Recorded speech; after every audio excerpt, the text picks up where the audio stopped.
Hello बच्चों, आज हम क्लास 10th का फर्स्ट चैप्टर करने वाले हैं। चैप्टर का नाम क्या है? चैप्टर का नाम है chemical reaction and equation. Chemical reaction and equation, ये चैप्टर का नाम है, जो कि आपका चैप्टर फर्स्ट है क्लास 10th का। ठीक है,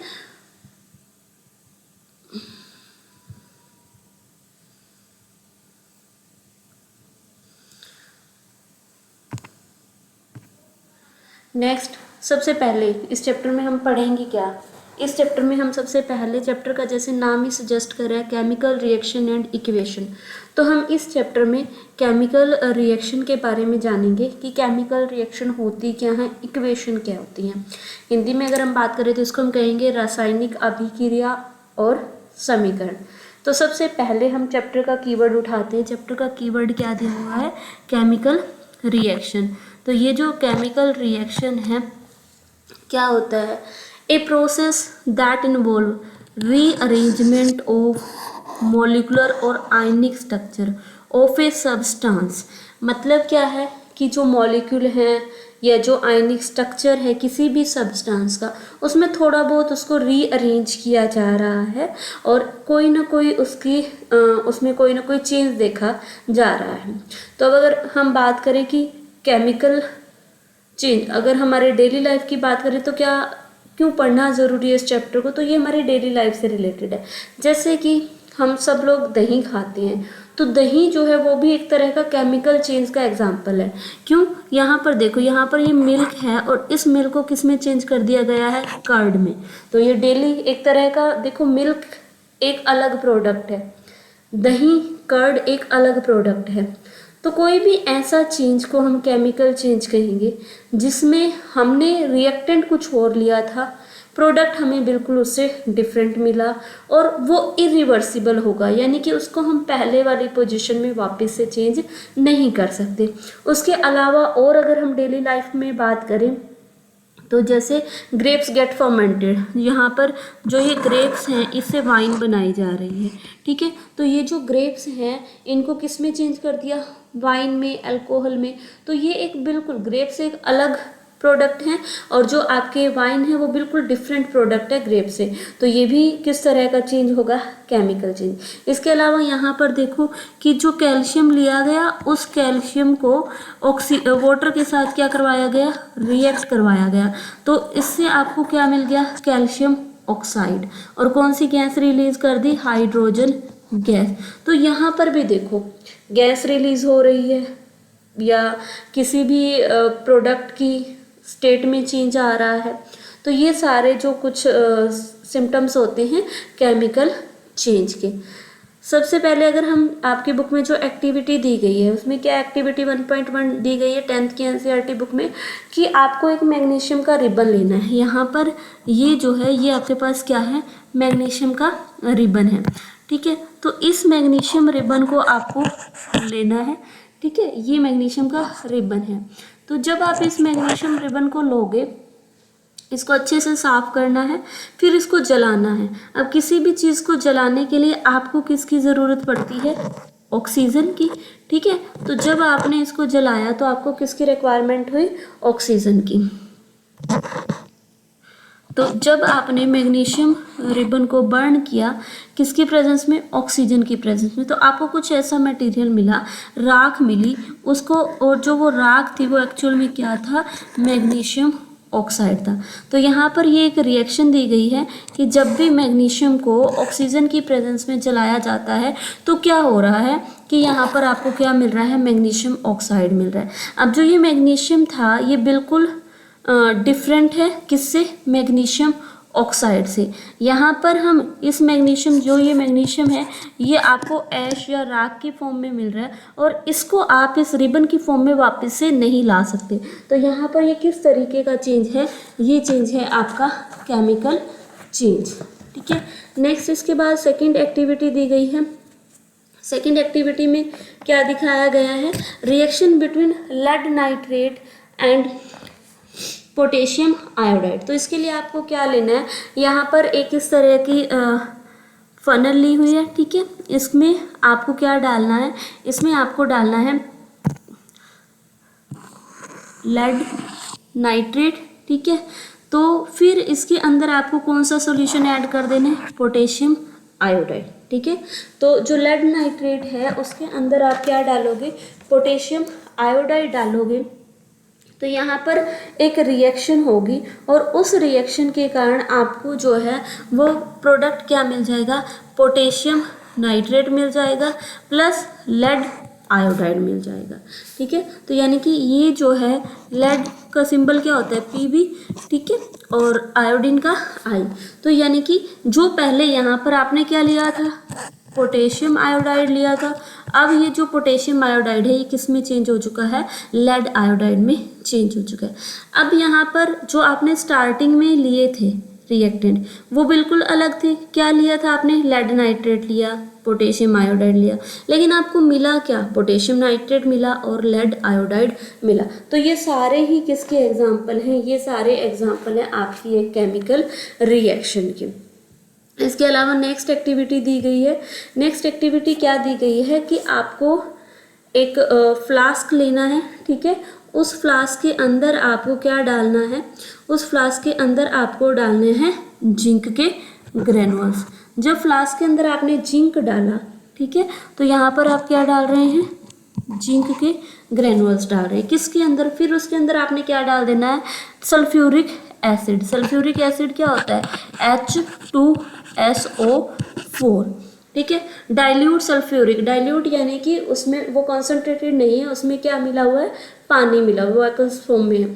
ठीक है, तो उसको आपने जब इसके अंदर डाला तो यहाँ पर एक रिएक्शन हुई, और यहाँ पर रिएक्शन क्या हुई कि यहाँ पर जो सल्फेट था वो किसके साथ जाकर जुड़ गया, जिंक के साथ, और आपको क्या मिल गया, ZnSO4, और प्लस इसके साथ कौन सी गैस रिलीज हुई, हाइड्रोजन गैस। तो यहाँ पर ओवरऑल ये रिएक्शन हुई। तो तीनों ही एक्टिविटी में, चाहे हमने मैग्नीशियम को जलाया किसकी प्रेजेंस में, ऑक्सीजन की प्रेजेंस में, तो आपको मैग्नीशियम ऑक्साइड मिला, वो एक डिफरेंट प्रोडक्ट था। सेकंड आपने क्या देखा कि आपने लेड नाइट्राइड को पोटेशियम आयोडाइड के साथ रिएक्ट करवाया, तब भी आपको डिफरेंट प्रोडक्ट मिला। और थर्ड एक्टिविटी में आपको क्या मिला, थर्ड एक्टिविटी में आपने जिंक को किसके अंदर डाला, सल्फ्यूरिक एसिड के अंदर, तो आपने ये देखा कि यहाँ पर क्या निकल रही है, एक गैस निकल रही है, और वो गैस कौन सी है, हाइड्रोजन गैस निकल रही है। ठीक है, तो यहाँ पर ये इस तरीके की रिएक्शन हो रही है। तो क्या क्या चेंज होते हैं केमिकल रिएक्शन में, जब भी कोई केमिकल रिएक्शन होगी उसमें कोई ना कोई चेंज होगा। तो किस किस में चेंज हो सकता है, स्टेट में चेंज हो सकता है पहला। अब यहाँ पर कर्ड का ही हम एग्जांपल ले लेते हैं कि जो कर्ड है वो आपका कैसा है, कर्ड देखो यहाँ पर जो मिल्क लिया वो कौन सी फॉर्म में होता है, लिक्विड फॉर्म में, लेकिन जो कर्ड है वो आपको कैसा मिलता है, सेमी सॉलिड फॉर्म में मिलता है, वो लिक्विड फॉर्म में नहीं होता। ठीक है, तो पहला स्टेट में चेंज हो रहा है, वो सॉलिड से लिक्विड, लिक्विड से गैस में बदल सकता है। सेकंड, कलर में भी चेंज हो सकता है, जैसे कि अगर हमने पोटेशियम आयोडाइड वाली या जिंक ग्रेनुअल्स वाली रिएक्शन हम करेंगे तो उसमें हमने देखा था कि उनमें किस में चेंज आ रहा था, कलर में भी चेंज आ रहा था। Third, evolution of gas. अभी पिछली रिएक्शन हमने की है कि जिंक को जब हमने सल्फ्यूरिक एसिड के साथ रिएक्ट करवाया था तो हाइड्रोजन गैस निकल रही थी, तो गैस भी निकल सकती है।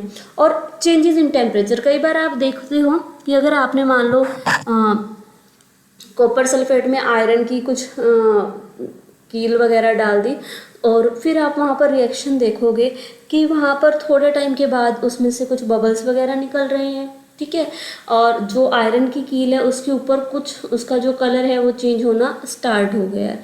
तो ये सारे, और उसका जो टेम्परेचर है वो भी थोड़ा क्या हो गया, वार्म हो गया पहले से। तो अगर ये सारे चेंजेस आ रहे हैं इस तरीके के, तो मतलब वहाँ पर कौन सी रिएक्शन हो रही है, केमिकल रिएक्शन हो रही है। नेक्स्ट है केमिकल रिएक्शन होती क्या है। अभी हमने केमिकल रिएक्शन को, हमने केमिकल चेंज को तो पता कर लिया कि जहाँ पर पूरी तरह से ट्रांसफॉर्मेशन हो रही है। ठीक है, चाहे उसके स्टेट में ट्रांसफॉर्मेशन हो, चाहे उसके कलर में हो, चाहे उससे गैस इवॉल्व हो, तो वहाँ पर केमिकल चेंज हो रहा है। अब केमिकल रिएक्शन क्या होती है, तो अभी हम उसको केमिकल रिएक्शन की फॉर्म में लिखेंगे कि हमने पहले सिंपली ये बोला था कि मैग्नीशियम को हमने जलाया तो उससे हमें मैग्नीशियम ऑक्साइड मिल गया। तो यही इसी रिएक्शन के थ्रू हम समझते हैं कि यहाँ पर हमने क्या लिया है, मैग्नीशियम लिया है, और इस मैग्नीशियम को ये मैग्नीशियम है, और इस मैग्नीशियम को जब आप ऑक्सीजन की प्रेजेंस में जलाते हो तो आपको क्या मिल रहा है, magnesium oxide as a product मिल रहा है। इसको आप ऐसे लिख सकते हो। तो सबसे पहले कि आपको जब भी कोई केमिकल रिएक्शन लिखनी है तो उसमें आपको कुछ बातों का ध्यान रखना है। सबसे पहले कि एक केमिकल रिएक्शन को आप दो पार्ट्स में डिवाइड कर दो, एक होता है लेफ्ट हैंड साइड और दूसरी होती है राइट हैंड साइड। तो हमने दो पार्ट्स में इसको क्या कर दिया, डिवाइड कर दिया। अब जो लेफ्ट हैंड साइड है वहाँ पर क्या लिखे जाएंगे, रिएक्टेंट। रिएक्टेंट का मतलब जो आपस में क्या कर रहे हैं, रिएक्ट कर रहे हैं, जो आपस में अभिक्रिया कर रहे हैं। अब यहाँ पर हमने इस रिएक्शन में क्या पढ़ा कि मैग्नीशियम को जलाया जा रहा है। तो मैग्नीशियम को जलाया जा रहा है, इट मीन्स मैग्नीशियम को किसकी प्रेजेंस में जलाने के लिए हमें क्या चाहिए, ऑक्सीजन। यानी कि मैग्नीशियम को किसके साथ रिएक्ट करवाया जा रहा है, ऑक्सीजन के साथ। तो यहाँ पर मैग्नीशियम और ऑक्सीजन ये आपस में रिएक्ट करेंगे, तो ये दोनों हमारे पास क्या हो जाएंगे, रिएक्टेंट। तो लेफ्ट हैंड साइड हमेशा हमने क्या रखना है, रिएक्टेंट को। और जो हमें चीज़ मिल रही है वो हम कौन सी साइड रखेंगे, राइट हैंड साइड। तो जो राइट हैंड साइड रखे जाते हैं उनको क्या बोला जाता है, प्रोडक्ट, और जो लेफ्ट हैंड साइड रखे जाते हैं उनको क्या बोला जाता है, रिएक्टेंट। फर्स्ट। सेकंड, इसके बाद मान लो अगर आपके पास एक से ज़्यादा रिएक्टेंट है, यहाँ पर देखो एक मैग्नीशियम रिएक्टेंट है और दूसरा क्या है, ऑक्सीजन है, तो इन दोनों के बीच में जो सिंबल लगाया जाएगा वो प्लस का लगाया जाएगा, ये शो करने के लिए कि ये दोनों क्या है, रिएक्टेंट है। सेम एज इट इज जो प्रोडक्ट है उसको हमने कौन सी साइड लिखा, राइट हैंड साइड। अब जो प्रोडक्ट अगर एक से ज़्यादा है, यहाँ पर तो हमारे पास एक ही प्रोडक्ट है, लेकिन अगर एक से ज़्यादा होते तो हम यहाँ पर भी किसका साइन लगा देते, प्लस का साइन लगा देते। ठीक है। अब रिएक्टेंट और प्रोडक्ट के बीच का जो रिलेशन है उसको शो करने के लिए हमें क्या यूज़ करना पड़ेगा, हमें यूज़ करना पड़ेगा एरो हेड पॉइंट। तो यहाँ पर देखो इस तरीके से हमने एरो का यूज़ करना है रिएक्टेंट से प्रोडक्ट की तरफ। Chemical formula instead of word, यहाँ पर देखो क्योंकि यहाँ पर हमने इसको वर्ड इक्वेशन की फॉर्म में लिखा है, तो ये हमारी क्या है, वर्ड इक्वेशन। वर्ड इक्वेशन में हम क्या करते हैं, वर्ड इक्वेशन में हम ये पूरा का पूरा वर्ड लिखते हैं, जैसे मैग्नीशियम है, ऑक्सीजन है, मैग्नीशियम ऑक्साइड है। लेकिन अगर हम इसको किसकी फॉर्म में लिखेंगे, केमिकल रिएक्शन की फॉर्म में, तो हम इसका क्या यूज़ करेंगे, हम इसका यूज़ करेंगे केमिकल फॉर्मूला। जैसे कि मैग्नीशियम है, इस मैग्नीशियम का सिंबल क्या है, Mg है। ठीक है, तो Mg किसका सिंबल है, मैग्नीशियम का। ठीक है, तो इसको हमने Mg से रिप्रेजेंट करना है। प्लस किसके साथ रिएक्ट करवाया जा रहा है, ऑक्सीजन के साथ, और ऑक्सीजन जो है मॉलिक्यूलर फॉर्म में पाया जाता है, तो O2 से हम इसको रिप्रेजेंट करेंगे। क्योंकि एक से ज़्यादा रिएक्टेंट है तो हमने बीच में क्या लगा दिया, प्लस। फिर हमने देखा कि हमने इससे क्या बनाना है, प्रोडक्ट। जब भी रिएक्टेंट से प्रोडक्ट की तरफ जाएंगे तो हम क्या करेंगे, एरोहेड का यूज़ करेंगे। अब हमें क्या प्रोडक्ट मिला, हमें मिला है मैग्नीशियम ऑक्साइड, तो हमने राइट हैंड साइड पर क्या लिख देना है, मैग्नीशियम ऑक्साइड। तो इस तरीके से हमने यहाँ पर इस रिएक्शन को लिखना है, और ये रिएक्शन क्या कहलाएगी, केमिकल रिएक्शन कहलाएगी। ठीक है, तो इस केमिकल इक्वेशन को आप इस तरीके से लिख सकते हो। तो मेनली आपको इसके कुछ रूल्स याद रखने होंगे। इसके अलावा अब इसमें right physical state with reactant and product. अब देखो जो मैग्नीशियम रिबन है, हमने फर्स्ट उसमें देखा था कि जो मैग्नीशियम रिबन होता है वो सॉलिड फॉर्म में है। ठीक है, एक रिबन सॉलिड फॉर्म में है, तो इसके पीछे हम इसकी क्या लिख देंगे, स्टेट लिख देंगे। सेम ऑक्सीजन कौन सी स्टेट में होती है, ऑक्सीजन होती है गैसियस स्टेट में, तो इसके बाद हमने इसकी भी स्टेट लिख देनी है इसके साथ कि ये कौन सी स्टेट में है, गैसियस स्टेट में। और क्योंकि जो राख है वो राख कौन सी फॉर्म में होती है, सॉलिड फॉर्म में, तो जो मैग्नीशियम ऑक्साइड है वो भी हमें कौन सी फॉर्म में मिला है, सॉलिड फॉर्म में, तो उसके साथ भी हमने इसका स्टेट लिख देनी है। तो इस तरीके से हम केमिकल इक्वेशन को लिख सकते हैं। अब आता है कि जो केमिकल इक्वेशन है हर बार ज़रूरी नहीं, जैसे हमने पीछे केमिकल इक्वेशन लिखी है, ये वाली ये इक्वेशन लिखी है, तो क्या ये इक्वेशन बैलेंस्ड है, बैलेंस से मतलब क्या है। अब यहाँ पर आपने इक्वेशन क्या लिखी है, मैग्नीशियम प्लस ऑक्सीजन। ठीक है, तो अब क्या ये जो इक्वेशन है ये बैलेंस्ड है या नहीं है, तो सिंपली हम यहाँ से देखते हैं कि हमने इक्वेशन क्या लिखी है, मैग्नीशियम प्लस ऑक्सीजन, और इससे आपको क्या मिल रहा है, मैग्नीशियम ऑक्साइड। हमने ये इक्वेशन लिखी है। अब ये इक्वेशन बैलेंस है या नहीं है, इसके लिए एक रूल होता है, और वो रूल या लॉ कौन सा होता है, conservation of mass. Law of conservation of mass क्या कहता है कि mass can neither be create, mass को हम ना तो क्रिएट कर सकते, ना तो हम बना सकते, नॉर बी डिस्ट्रॉयड, ना ही हम उसको डिस्ट्रॉय कर सकते, ना ही हम उसको खत्म कर सकते हैं किसी भी केमिकल रिएक्शन में। इसका मतलब क्या है कि जितना मास टोटल मैग्नीशियम का इस साइड है, लेफ्ट हैंड साइड, उतना मास किधर होना चाहिए, राइट हैंड साइड में होना चाहिए। जितना मास यहाँ पर ऑक्सीजन का लेफ्ट हैंड साइड में है, उतना मास कहाँ होना चाहिए, राइट हैंड साइड में भी होना चाहिए, according to law of conservation of मास।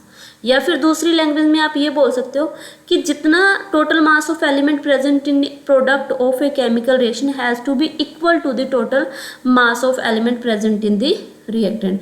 ये जो इन दोनों रिएक्टेंट का टोटल मास होगा और इधर ये दोनों रिएक्टेंट का जो टोटल मास होगा और इधर इस प्रोडक्ट का जो टोटल मास होगा, वो दोनों क्या होना चाहिए, इक्वल होना चाहिए। उसके अलावा आप क्या बोल सकते हो कि number of atom of each element remains the same before and after a chemical reaction. एक केमिकल रिएक्शन हो रही है, उसमें जो नंबर ऑफ एटम है हर एक एलिमेंट की, चाहे लेफ्ट हैंड साइड की बात करो चाहे राइट हैंड साइड की। यहाँ पर सबसे पहले हम एलिमेंट समझ लेते हैं कौन कौन से, जैसे कि यहाँ पर एक एलिमेंट मैग्नीशियम है और दूसरा क्या है, ऑक्सीजन है। अगर लेफ्ट हैंड साइड की बात करें, लेफ्ट हैंड साइड में मैग्नीशियम कितना है, 1 है, और ऑक्सीजन कितने हैं, 2 हैं। तो राइट हैंड साइड में भी उतने ही होने चाहिए। राइट हैंड साइड में मैग्नीशियम कितना है, 1, और ऑक्सीजन भी कितना है, 1। तो यानी कि ये रिएक्शन बैलेंस्ड नहीं है, ठीक है। तो इसलिए इसको बैलेंस करने की ज़रूरत पड़ेगी। अब यहाँ पर एक और इक्वेशन दे रखी है, जिंक प्लस सल्फ्यूरिक एसिड से क्या बनाया गया है, जिंक सल्फेट।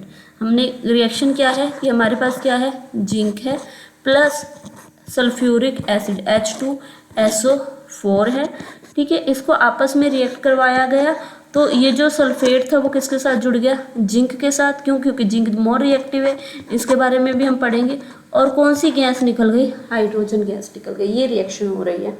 अब इस रिएक्शन में देखो, अब हमने ये पता लगाना है कि ये रिएक्शन बैलेंस्ड है या नहीं है। तो इसके लिए हमें क्या करना पड़ेगा, इसके लिए हमें एक सिंपल सी इस तरीके से टेबल बनानी है, ठीक है। हमारे पास रिएक्शन क्या थी, रिएक्शन थी हमारे पास जिंक,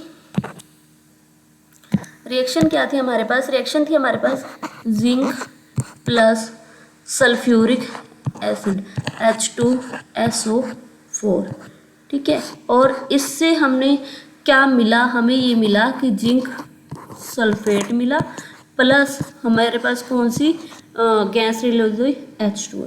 सबसे पहले हमने इसमें क्या ढूंढने हैं, एलिमेंट ढूंढने हैं। अब इस रिएक्शन में देखो एलिमेंट कौन कौन से, एक एलिमेंट आपके पास जिंक है और उसके अलावा हाइड्रोजन है, सल्फर है और ऑक्सीजन है। इन चारों एलिमेंट को हमने यहाँ पर इस तरीके से लिख लेना। फिर उसके बाद हमने देखना है left hand side. Left hand side हमें पता है क्या होते हैं, रिएक्टेंट होते हैं, ठीक है। लेफ्ट हैंड साइड में जिंक जहाँ पर आपने लिखना है, वहाँ पर उसके सामने देखो कितने जिंक है। अब यहाँ पर देखो ये जिंक की नंबरिंग कितनी है, 1, ठीक है। फिर उसके बाद क्या है, हमने लिखा हाइड्रोजन, हाइड्रोजन कितने हैं यहाँ पर, 2, ठीक है। सल्फर, सल्फर कितने हैं यहाँ पर, इसमें सल्फर कितने हैं, 1, और ऑक्सीजन कितने हैं आपके, 4, ठीक है। तो इस तरीके से हमने इन सब की क्या लिख लेनी है, numbering, same as it is. फिर आपने कौन सी साइड जाना है, प्रोडक्ट की साइड। अब जो प्रोडक्ट की साइड देखो, जिंक हमारे पास कितना है, 1, सल्फर यहाँ पर हमारे पास कितने हैं, ये रहे सल्फर 1, ऑक्सीजन हमारे पास कितना है, 4, और आपके पास हाइड्रोजन कितने हैं, 2। तो अब यहाँ पर इस टेबल में देखो कि इधर भी 1 है और इस साइड भी जिंक कितना है, 1 है। यहाँ पर भी हाइड्रोजन 2 हैं और इधर भी हाइड्रोजन कितने हैं, 2 हैं। सल्फर 1 है और यहाँ पर भी सल्फर 1 है। लेफ्ट हैंड साइड में ऑक्सीजन 4 है और इधर भी ऑक्सीजन कितने हैं, 4 है। तो यानी कि ये रिएक्शन ऑलरेडी क्या है, बैलेंस्ड है। क्यों, क्योंकि यहाँ पर जो नंबर ऑफ रिएक्टेंट हैं वो किसके इक्वल हो जाएंगे, नंबर ऑफ प्रोडक्ट के यहाँ पर क्या है, इक्वल है। ठीक है। तो यहाँ पर देखो ये इस तरीके की रिएक्शन दिखा रखी है कि आपको एक फ्लास्क लेना है, इसके अंदर आपको जिंक ग्रेनुअल्स डालने हैं, ऊपर से आपको सल्फ्यूरिक एसिड डालना है इस फ्लास्क के अंदर, और ग्लास ट्यूब वगैरह यहाँ पर ये डालनी है और कॉर्क से इसको बंद कर देना है।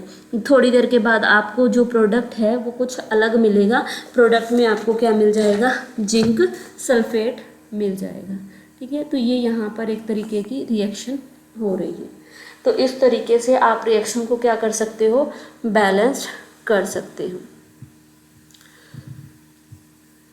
नेक्स्ट है how to balance chemical equation.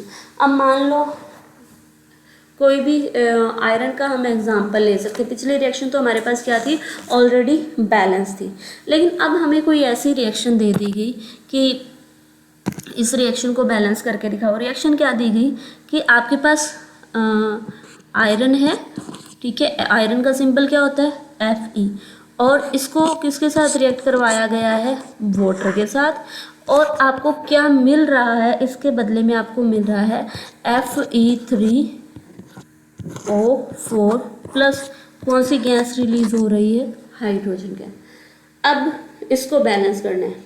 अब हमें कैसे पता चलेगा ये रिएक्शन बैलेंस है या नहीं। सबसे पहले वही देखो कि सबसे पहले एलिमेंट लिखो। हमने एलिमेंट लिख दिए, हमारे पास एलिमेंट क्या है, आयरन है, हाइड्रोजन है और ऑक्सीजन है। फिर उनकी नंबरिंग काउंट करनी है, किसकी, रिएक्टेंट की। हमने देखा कि लेफ्ट हैंड साइड पे आयरन कितने हैं, 1 है, हाइड्रोजन कितने हैं, 2 हैं, और ऑक्सीजन हमारे पास कितना है, 1 है। ठीक है, फिर हमने किसकी तरफ देखना है, राइट हैंड साइड की। राइट हैंड साइड की तरफ देखेंगे तो यहाँ पर आयरन हमारे पास कितने हैं, Fe3, ऑक्सीजन आपके पास कितना है, 4, और हाइड्रोजन आपके पास कितनी है, 2। तो हमने इस टेबल में सबसे पहले उन एलिमेंट के बारे में लिख लिया जो हमारे पास दिए गए हैं। ठीक है, अब आता है कि हम इसको बैलेंस्ड कैसे करेंगे। इस रिएक्शन को बैलेंस, सबसे पहले हम इसमें रिएक्शन फिर से लिखते हैं। रिएक्शन क्या थी, हमारे पास रिएक्शन थी कि हमारे पास जो Fe है, Fe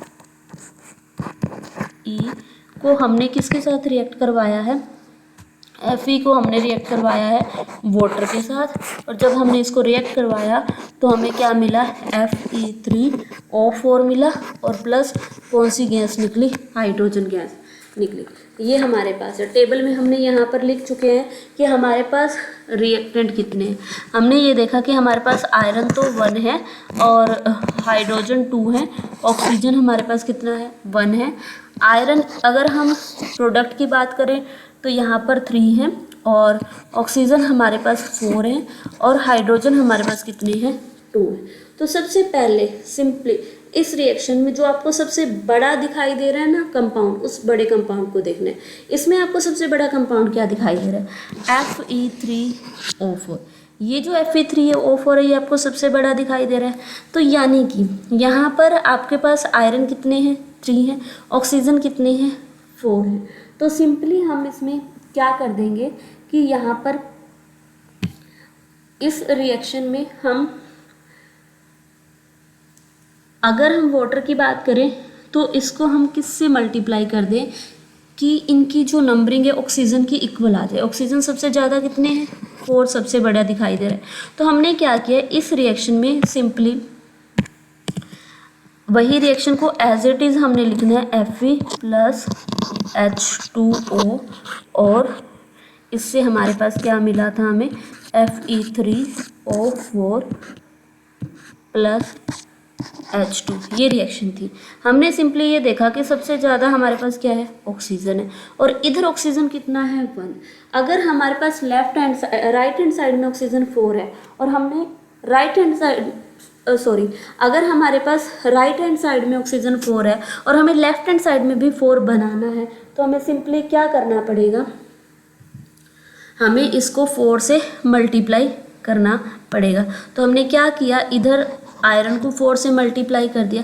अब देखो यहाँ पर हमारे पास ये कितने हो गए, 4 हो गए, लेकिन हमारे पास अब हाइड्रोजन कितने हो गए, 8 हो गए, और यहाँ पर आयरन कितना रह गया, 1, और इधर हमने कोई चेंज नहीं किया है, तो एज इट इज़ हमने इसको वैसे ही लिख दिया।